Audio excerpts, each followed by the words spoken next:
José Luis Jordán Peña fue entonces quien reconoce que él fue el autor intelectual de todo el caso Humo. Pero entonces... Intelectual, en gran parte material. Ok, material e intelectual. Pero... Jordán Peña, que hemos dicho, las cartas se recibían de varios países. Entonces, ¿qué hacía Jordán Peña? Como tenía que viajar mucho al extranjero, aprovechaba sus viajes al extranjero, a Francia, a Italia, a Marruecos, a diferentes sitios, para enviar las cartas por el matasellos del país, con lo cual llegaban cartas de Francia, mitas que estaban en Francia, cuando era un simple viaje de Jordán Peña, que aprovechaba el viaje y echaba las cartas en diferentes países, tanto él como otros colaboradores a los que les dejaba la carta y decía, oye, echa esta carta cuando llegues a Bélgica, y la carta se echaba y llegaba al receptor. Entonces eso se ha explicado sobradamente. Ok, muy bien. La intención fue para estudiar cuál era la reacción del ser humano ante este tipo de información o cuál realmente sería. Se habla también de un grupo que sería o estaría organizado por él para que algunas de las personas que estaban dentro de su grupo, bueno, pues tuvieran o hubiera este factor sexo. Bueno, no podemos responder de forma taxativa a esa pregunta. Ya lo comentaba, lo adelantaba antes, Johanna. Jordán Peña, cuando nosotros le preguntábamos sobre estos detalles, era muy contradictorio. Jordán Peña, hay que reconocer que era una persona muy mentirosa. Él decía cosas que luego contradecía más adelante, y luego cuando le preguntabas por qué te había dicho algo que se había demostrado mentira, decía, claro, es que lo digo a posta para confundiros porque me hace mucha gracia. Básicamente este caballero tan simpático es lo que hacía. Entonces, no sabemos con seguridad cuáles eran sus intenciones. Él siempre dijo públicamente que él tenía intención de realizar un experimento social que terminaría convirtiendo en un libro, cosa que nunca se materializó. Luego, en la última entrevista que yo le pude hacer con José Juan Montejo, que es la última entrevista, digamos, personal que concedió antes de morir, porque moría pues creo que un par de años después, y no concedía entrevistas, era muy complicado. Llamabas a su casa, tenías que hablar con él, convencerle para ir a verle, era muy reacio al principio. Una vez que estabas allí, sí que le podías preguntar prácticamente de todo, ¿no? Era difícil acceder a Jordán Peña, que es a lo que voy, ¿no?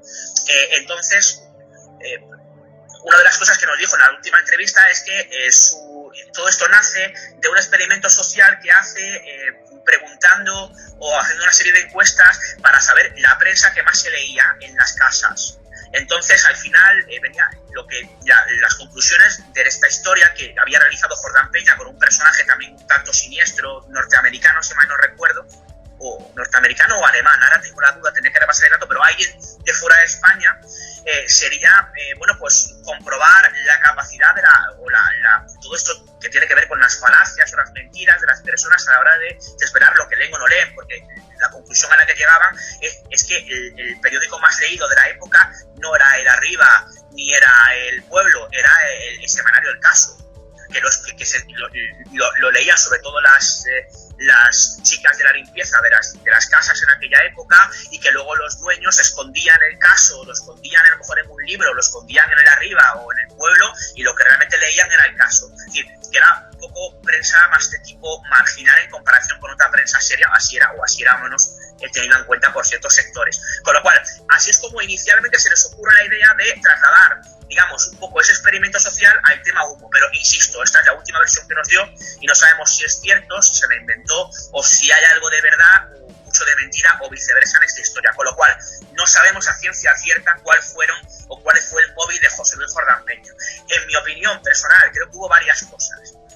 Es cierto, yo me creo que este señor, por las inquietudes que tenía, un tanto más de Mengele que de Darwin, para que nos hagamos una idea, era un tipo muy retorcido en cuanto a las inquietudes que tenía.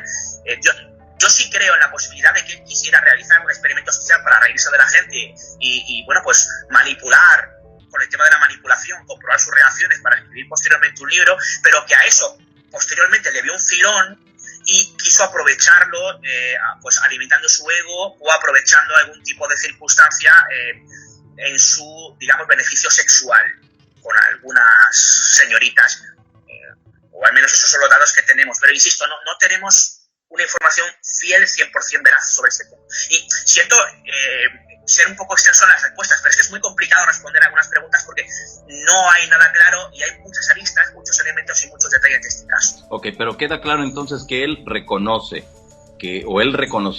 que él fue el autor del caso Humo. Sí, vamos, lo reconoció en numerosas ocasiones, aunque en algunas de ellas fuera cambiando un poco los motivos o las versiones, pero vamos, que fue el autor de Caso Humo, no solamente lo reconoció él, sino que te lo digo yo, o sea, que todo empezó por una historia relacionada con Jordán Peña, aunque luego hubiera imitadores o hubiera otros compañeros o participantes que él no haya reconocido, o algún otro organismo que también coqueteó con esa idea, eso te lo garantizo, vamos, está sobradamente demostrado, no es opinable, eso está ahí.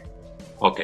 Muy bien, ya entonces él lo reconoce y todo lo demás surge entonces, como tú dices, por imitación y por personas que comenzaron a crear y a hacer más grande pues este tema, porque digo, en la República Mexicana, ahora que se ha dado tanto vuelta sobre este tema de humo, yo recuerdo que en algún momento llegaron a investigadores mexicanos cartas de humo. Ya he mandado mensajes esta tarde a diversos investigadores, pero de la vieja guardia, porque a ellos, yo recuerdo que alguien me decía que alguien había recibido cartas de humo y que había un personaje en específico, pero no recuerdo quién, pero bueno, yo en cuanto tenga esa información y si me mandan copias escaneadas, bueno, el escaneo de esas cartas inmediatamente te las mando a ti para que veamos si esto, o sea, a qué corresponde, aunque, bueno, pues si ya el personaje principal ha reconocido que él fue el autor, pues ya no hay nada que seguir, ¿no?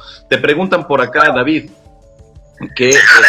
Habrá que no le crea, evidentemente la opinión es libre, pero insisto, la información está ahí. Y en tanto a lo que estaban diciendo, sí se sabe, por ejemplo, que investigadores argentinos enviaron cartas escritas por ellos para reírse o para hacer la broma a Antonio Rivera, un Heriberto Janós, Agostinelli también está involucrado en ese tema, ya lo hemos citado antes, ¿no?